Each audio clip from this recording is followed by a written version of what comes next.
Fala galera do vestibular! Eu sou o professor Altemir, do Vestibular Enem, e nós estamos de volta para analisar mais uma obra indicada como leitura obrigatória dos vestibulares. Hoje nós vamos falar sobre o conto O Espelho, do Machado de Assis. É claro que a escolha desse conto para ser cobrada num vestibular não foi aleatória, né, gente?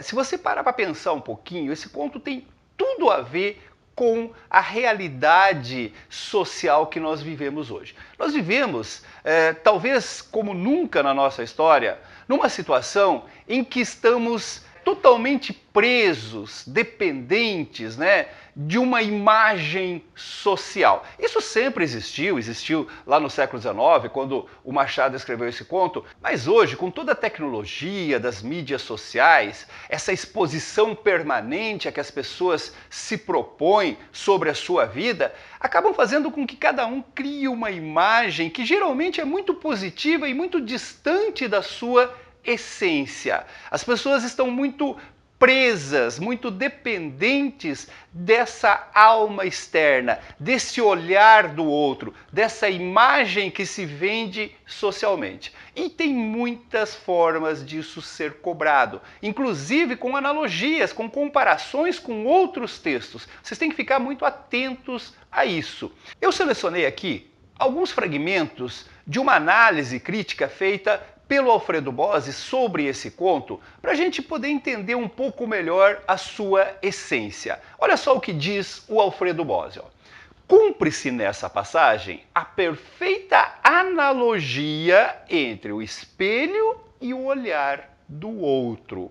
A ausência do olhar do outro, nos impede de ver-nos a nós mesmos, como cremos que somos vistos, de tal modo que até o espelho parece perder a capacidade de nos reproduzir com nitidez.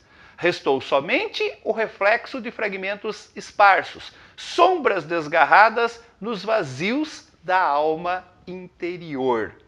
Então ele está falando daquele momento em que o Jacobina fica sozinho, sem ninguém à sua volta, e aí ele perde esse olhar externo. Ele não consegue mais encontrar a sua alma externa, que nos últimos dias o tinha dominado completamente, né? Tinha passado a ser a essência da sua vida. E quando ele tenta se olhar no espelho, ele não se vê, porque o espelho está representando, né, essa ausência do olhar externo. A figura sem nitidez, a figura esfumada que ele vê, é a ausência dessa alma externa, a ausência desse olhar externo. Como nós vimos no conto, ele só vai conseguir recuperar essa alma externa quando ele se veste de alferes. E aí o espelho passa a representar, então, aquele olhar que criara a alma externa, aquele olhar elogioso. E observe, gente, como é colocado pelo crítico aqui. A ausência desse olhar externo, dessa alma externa, dessa bajulação externa, cria uma angústia interior, o que, na verdade, representa um vazio interior, um vazio da alma interior. Quantas vezes nós não temos esse vazio na alma, porque a preenchemos apenas com imagens externas, né? Com situações que nos remetem a uma vida externa, uma vida interior, uma relação, né, com o mundo exterior. Quando essa relação desaparece, fica-nos apenas esse vazio de alma. Falta-nos a essência do ser humano que se perdeu dentro desse contexto social aí. Então você tem que entender que aqui por trás disso existe uma crítica nesse processo de desumanização através da imagem exterior. Perdemos a nossa natureza humana. Ao longo do conto, o Jacobina diz que a sua natureza interior, a sua alma interior, a sua natureza humana foi suplantada pela alma externa, pela imagem do alferes. E aí nós temos aquele processo, muitas vezes abordado, né, na arte, na cultura em geral, do que a gente chama de coisificação ou desumanização. A pessoa torna-se insensível aos valores humanos, insensível à dor do próximo, ao sofrimento do próximo, porque está presa à sua própria imagem, a sua imagem construída a partir do olhar externo. Nós podíamos aqui fazer uma analogia com a situação do Jacinto no Cidade e as Serras.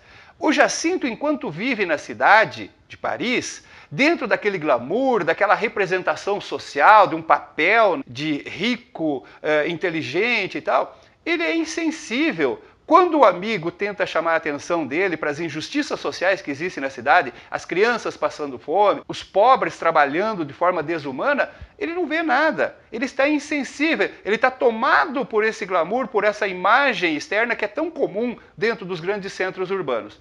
Quando ele vai para o campo, ele recupera a sua alma interior, a sua sensibilidade, a sua humanidade. E aí não precisa que chamem a atenção dele. Ele percebe as injustiças, ele percebe as mazelas do povo que trabalha para ele nas suas terras e passa a tentar ajudá-los, né? Trazendo médicos, montando escola para as crianças, reformando as casas e tal. Então, o Jacinto faz, na verdade, o processo inverso, tá? Que nós temos aqui no Jacobina. O Jacobina foi perdendo a sua humanidade à medida que foi sendo dominado por essa alma externa, por essa imagem externa, por esse olhar externo. Só que ele ainda conseguia reconhecer essa sua desumanização. E para nós encerrarmos, nós temos mais um fragmento dessa análise do Alfredo Bozzi, que mostra todo o talento, toda a genialidade do grande Machado de Assis. Olha só, uma vez mais, a evocação machadiana de um contexto local, uma fazenda de escravos no interior fluminense, uma patente de alferes da Guarda Nacional, acabou explorando uma questão candente do pensamento moderno, a identidade do sujeito forjada pelo olhar social. Então, o tema principal do conto seria essa identidade do sujeito forjada pelo olhar externo. E isso é extremamente condizente com a realidade de hoje. Volto a insistir, talvez nunca essa ideia captada, esse drama, né, captado pelo Machado de Assis lá no final do século XIX, esteve tão forte, tão presente quanto nos dias atuais. No como nós nos tornamos dependentes, né, dessa imagem externa, né,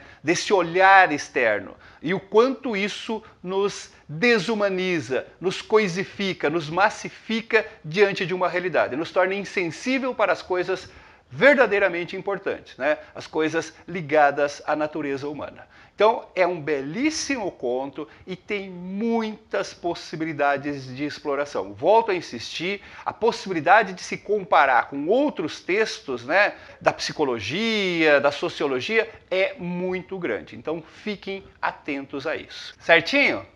Um abraço a todos e até a próxima análise de obra literária.